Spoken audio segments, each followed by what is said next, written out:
হৈছে মোৰ হোটেল ৰুমৰ এণ্ট্ৰেঞ্চ। তো আপোনালোকৰ পৰিৱেশটো কেনেকুৱা লাগিছে কি কথা জনাব।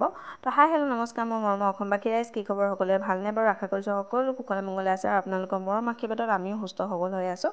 তো এয়া আৰম্ভ কৰিছোঁ আজিৰ ভিডিঅ'টো ৰাতি 11টা বজাৰ পৰা। জগন্নাথ মন্দিৰৰ মোৰ এইটো শেষৰটো ভিডিঅ' আপোনালোকলৈ আগবঢ়াইছোঁ আৰু দিশ অনুযায়ী জগন্নাথ মন্দিৰৰ 4খন দৰ্জা আছে। আজিৰ ভিডিঅ'টোত আপোনালোকক মই ৰাতিৰ পৰিৱেশটো আৰু লগতে 4খন দৰ্জা দেখাম। এয়া আৰম্ভ কৰিছোঁ।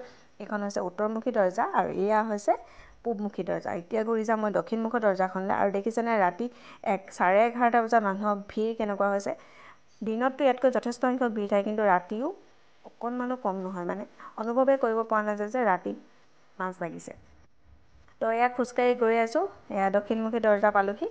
তো খোজকাঢ়ি গৈ থাকোঁতে ভাগৰ অনুভৱ হোৱা নাই। দেখিছেনে মানুহ ফ্ল'ৰত বহি কটাইছে, কোনোবাই গাৰ্ডেনত বহি কটাইছে, কিন্তু ইয়াত মানে পৰিৱেশটো ইমানেই ভাল লাগিছে, মানে ৰাতিৰ পৰিৱেশটো আপোনালোকক মোৰ ক'বলৈ ভাষা নাই। তো ভাল লগাৰ কাৰণে মানে আজিৰ ভিডিঅ'টো মই আপোনালোকক আগবঢ়াইছোঁ আৰু উপায় নাই অকণমান শ্বৰ্ট কৰিছোঁ। আপোনালোকক গোটেই ৰাউণ্ড মাৰোঁতে 1 ঘণ্টা সময় লাগে, সেই 1 ঘণ্টা সময় যদি ভিডিঅ'টো আপোনালোকে নিশ্চয় নাচাব। তো ইয়াত দেখিছেনে গাৰ্ডেনখনৰ পৰিৱেশ, লাইটিং আৰু মোৰ হোটেল আছে পশ্চিমমুখৰ দৰ্জাত। আমি গৈ আছোঁ পশ্চিমমুখৰ দৰ্জালৈ। দেখিছেনে ফুল আছে, পাত গছৰ ফুল যথেষ্ট সংখ্যক আছে। লাইটৰ পোহৰতে সেউজীয়া সেউজীয়া ফুলবিলাক ইমানেই ধুনীয়া লাগিছে, মানে ভাষা নাই। আৰু এইটো হৈছে মোৰ শেষৰটো ভিডিঅ' জগন্নাথ মন্দিৰত। আৰু এয়া পাইছোঁহি আমি পশ্চিমমুখৰ দৰ্জা। তো গোটেই 4খন দৰ্জা ঘূৰোঁতে 1 ঘণ্টা সময় বেছিয়ে লাগে আচলতে। আৰু আমি ভাত খাই মানে ৰাতিৰ সাঁজটো খাই ইয়াতে ভাবিছোঁ অকণমান খোজকাঢ়ি মানে হজমো কৰিলোঁ আৰু আপোনালোকলৈ ভিডিঅ'ও আগবঢ়ালোঁ। একদম টিকটমান ভিডিঅ', স্ক্ৰিপ্ট কৰিবলৈ একো জেগাই নাই। আৰু ভইচ অভাৰ কৰাৰ কাৰণ হৈছে মানে ইয়াত ৰাতি কনষ্ট্ৰাকশ্যনৰ কাম চলি আছে আৰু মই কথা কৈ আছোঁ ঠিকেই, কিন্তু ড্ৰিলিং মেচিনৰ মাত আহি আছে। তো উপায় নাই, মই ভইচ অভাৰ কৰিব লগা হ'ল, তাৰ কাৰণে দুখিত। আৰু দেখিছেনে যথেষ্ট ভক্তপ্ৰাণৰ ভিৰ এতিয়াও আছে। ফুলবোৰ চাওকচোন, ইমান ধুনীয়া ধুনীয়া, যথেষ্ট ধুনীয়া ধুনীয়া ফুল আছে। ইমান ধুনীয়া লাগে ন ৰাতিৰ পৰিৱেশটো, ভাল লাগিছে ন? একদম মানে কি ক'ম,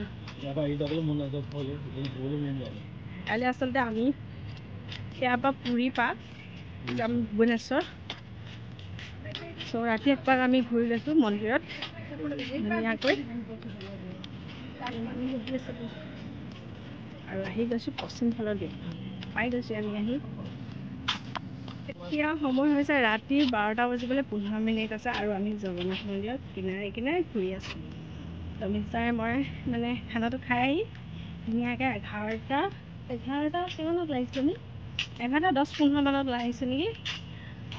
তো ৰাতিৰ পৰিৱেশটো আপোনালোকক সেইখন গেট দেখালোঁ, মূল গেটখন। এতিয়া যাওঁ বোলো আৰু এখন গেট আছে, মানে পশ্চিম ফালৰ গেট নে সেইখন পশ্চিম ফালৰ গেটখন দেখাম বোলো। তো আমি পশ্চিম ফালৰ গেটখনৰ মুখে মুখে মানে আমাৰ বিল্ডিংটো এই আসাম ভৱন। বেক কেমেৰা কৰি দেখাই আছে আপোনালোকক। বিষ্ণু ভৱন, বিষ্ণু ভৱন, আসাম ভৱন নহয়, বিষ্ণু ভৱন। আমি প্ৰথম আহিছিলোঁ পশ্চিম দুৱাৰৰ মুখেদি। এয়া আমাৰ হোটেলখন আৰু মন্দিৰৰ পশ্চিম দৰ্জাৰ মুখে মুখে আমাৰ আচলতে হোটেলখন। আমি একপাক মাৰিলোঁ আৰু পৰিৱেশটো এৰি থৈ একেবাৰে যাবলৈ ইচ্ছা যোৱা নাই। তো উপায় নাই, থাকিবও নোৱাৰোঁ। আৰু একবাৰ ৰাতিৰ অকণমান ভ্ৰমণ কৰিলোঁ আৰু জয় জগন্নাথৰ সেৱা এটা লৈ আজিৰ সৰু ভিডিঅ'টো ইয়াতে সামৰণি মাৰিছোঁ। আশা কৰিছোঁ আপোনালোকৰ আজিৰ ব্লগটো ভাল লাগিলে। আজিলৈ বাই বাই, শুভৰাত্ৰি।